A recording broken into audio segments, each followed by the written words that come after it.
as we call them, after the end of the junior doctors' strike. What's going on? Tom Dolphin, consultant and member of the BMA Consultants Committee, is with us now. Hello to you, Mr. Dolphin. Tell us why you're striking.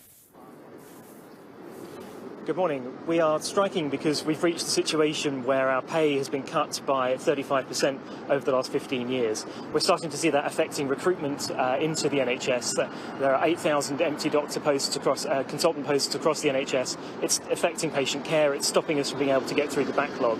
We've reached that point now where we've got no choice but to strike because the government refuses to negotiate, refuses to even recognise that there's a problem, and the government will need to sort this out if they want us to get through that backlog of people waiting for treatment. OK, so when you say 35% cut, are you basing that on RPI or CPI? It's based on a range of things. It's based on inflationary measures, it's based on changes to pension contributions, lots of different things that contribute to mean that the value of our salary has dropped by that much, by more than a third over that time period.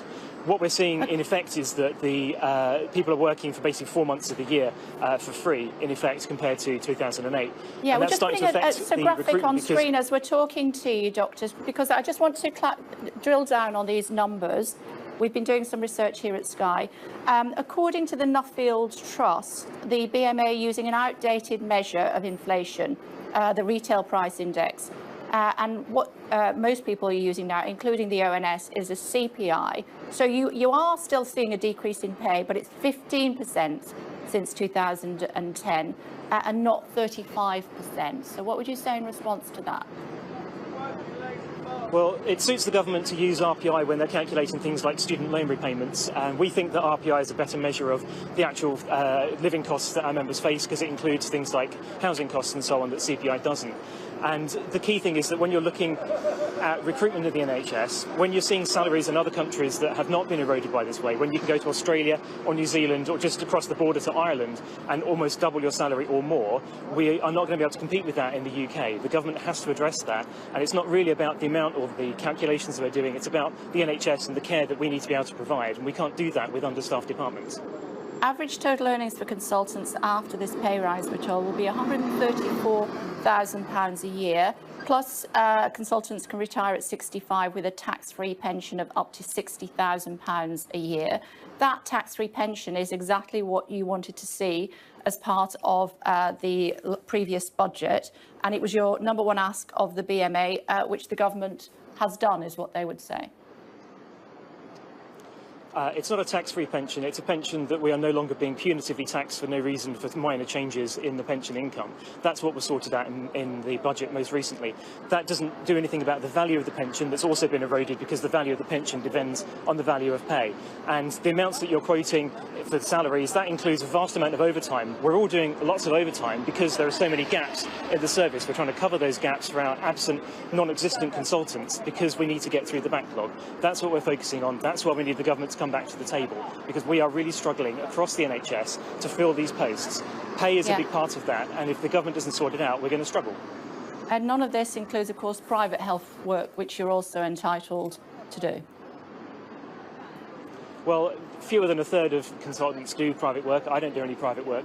But for those that do, if they choose to spend their own time, and that's what we're talking about, their own time, doing additional work to make up for the income they've lost because the NHS pay is being cut year after year, that's their business, really. And, you know, good luck to them. OK. I noticed that you've been tweeting a warning about media coverage over the last 24 hours or so. And advising consultants or work with consultants, it's important to pass on this warning. The next 48 hours of media coverage will be relentlessly negative about doctors. They'll harp on about private work, pensions, inflation, and all kinds of nonsense. Forewarned is forewarned. You go on to say the negativity is designed to sap the will of striking workers. They'll make it seem like the whole country is lined up against you and that you've made a bad decision to strike. Don't believe them. Neither is true. You can see it for what it is, government anti-strike rhetoric. So not quite sure why you think that we would be guided by the government.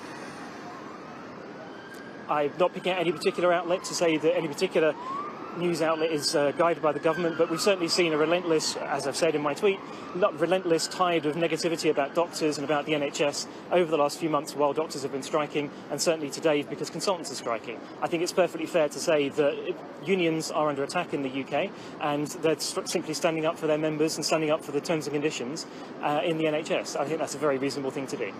Why do you think the media would want to pile on senior doctors, though? All we're doing is quoting facts to you and asking you to respond to them. Well, we're doing selective fact-checking, as I said, because when you're talking about the amounts of income, for example, you're including, as I said, all of the additional work that people are doing in order to make up for the lost NHS income, in order to cover also for the gaps in the service. And then it makes it look like we are actually making unreasonable demand. I'm not really here to talk about sort of media policy with you. I'm here to talk about... Sorry, carry on. When you say, I mean, what is the base salary for a consultant? The base salary for a consultant starts at just over £90,000, with last week's 6% pay settlements. Yeah, £97,000. I mean, that is a lot of money for people who are struggling, isn't it? And you know, it's one of the people going on strike, which perfectly entitled to do. That's one of the highest figures that we've seen people going out on strike on so far over the last couple of years of disputes with the government. I mean, how much sympathy do you expect?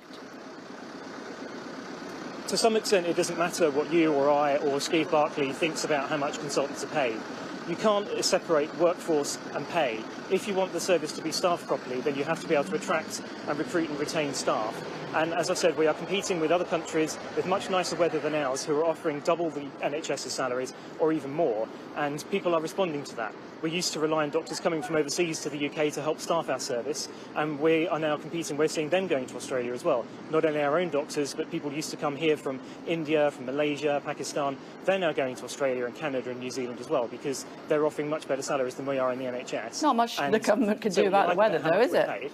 Not much the government can do about the weather. I'm not quite sure what that's got to do with it. I'm just saying that life can be much better in some of these other countries in terms of not just the pay, but also the terms and conditions, the working conditions that people are working in. That's my point. And if you want the NHS to be properly staffed, you've got to value the staff in it. And people talk about how much nurses are paid. Nurses should also be being paid more. We are struggling to recruit nurses as well. This is about the whole service and about valuing it. The government talks about valuing the NHS, but they're not following that up with the money that's needed. Can we expect more strikes? The government doesn't seem to be showing much willingness to come back to the table to negotiate, so it's up to them. If they want to stop the strikes, they need to come back to us with a credible offer we can put to our members so that we can stop the strikes. We don't want to be striking, much rather be doing some work and seeing patients, because that's what we went to medical school to do. But the government doesn't seem to want to negotiate. That's up to them. Our door is always open. So is that yes? I'm sorry, I didn't hear that. I said, so is that a yes? Is what a yes? Are there going to be more strikes? That's up to the government. If the government wants to come back with a better offer that we can put to our members, then hopefully we can avoid more strikes. That's up to the government. And if they don't? Then there will be more strikes, yes. Thank you for joining us on the programme. Fire crews from several European countries have been sent to